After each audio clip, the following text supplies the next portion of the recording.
আমাদের একজন দিনী ভাই প্রশ্ন পাঠিয়েছেন যে ইহরাম অবস্থায় ভুলক্রমে মাথায় কম্বল দিয়ে ঘুমিয়ে পড়েছি, আমাকে কি দম দিতে হবে? তিনি মক্কায় আছেন, আলহামদুলিল্লাহ হজের জন্য চলে গিয়েছেন। জি, সম্মানিত হাজী সাহেব, আপনাকে স্বাগত জানাচ্ছি আমাদের আজকের এই আয়োজনে। রাসূল কারীম সাল্লাল্লাহু আলাইহি ওয়াসাল্লাম যে সকল কাজ একজন মুহরিম করতে পারবে না, নিষেধাজ্ঞা আছে। এর মধ্যে গুরুত্বপূর্ণ একটা হচ্ছে যে ওয়ালা ইয়ালবাসুল কুমুস ওয়ালাল আমাইম ওয়ালাস সারাবিলাত ওয়ালাল বারানিস, যে একজন ব্যক্তি যিনি মুহরিম তিনি সেলাইযুক্ত কাপড় পরবেন না, তিনি পাগড়ি পরবেন না মাথায়, বা এই টুপি জাতীয় কিছু পরবেন না, মাথার ঢাকে এরকম কোনো কাপড়ও মাথায় দিয়ে রাখবেন না, প্যান্ট সালোয়ার যেগুলো এগুলো পরবেন না, এগুলো নিষিদ্ধ।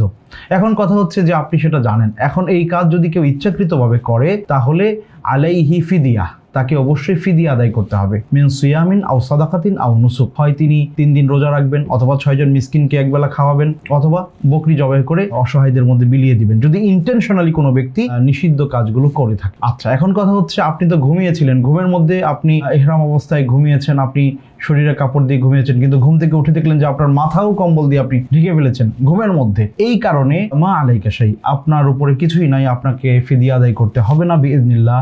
কেননা রাসূল কারীম সাল্লাল্লাহু আলাইহি ওয়াসাল্লাম বলেছেন রুফি আল কালামু আন সালাস, 3 জন ব্যক্তির উপর থেকে কলম উঠিয়ে নেওয়া হয়েছে, অর্থাৎ তাদের জন্য শরীয়ত নাই, শরীয়তের বাধ্যবাধকতা তাদেরকে ধরা হবে না। এর মধ্যে একজন হচ্ছে আনিন নাইমি হাত্তা ইয়াস্তাইকিজ, ওই ব্যক্তি যিনি ঘুমিয়ে আছেন যতক্ষণ না জাগ্রত হবেন এর আগ পর্যন্ত শরীয়তের বিধান তার উপরে আরোপিত হবে না। সুতরাং ঘুমের মধ্য থেকে আপনি যদি মাথা ঢেকে ফেলেন কম্বল দিয়ে, ইহরাম অবস্থায় আছেন, এতে করে আপনাকে দম আদায় করতে হবে না, এতে করে আপনার জন্য কোনো ফিদিয়া নাই বিইজনিল্লাহি তাআলা। আল্লাহ আপনার উমরা কবুল করুন, আল্লাহুম্মা আমিন। অসংখ্য ধন্যবাদ আপনাকে। হাসানা ফাউন্ডেশন গড়তে আগামী স্বপ্নের নেশন।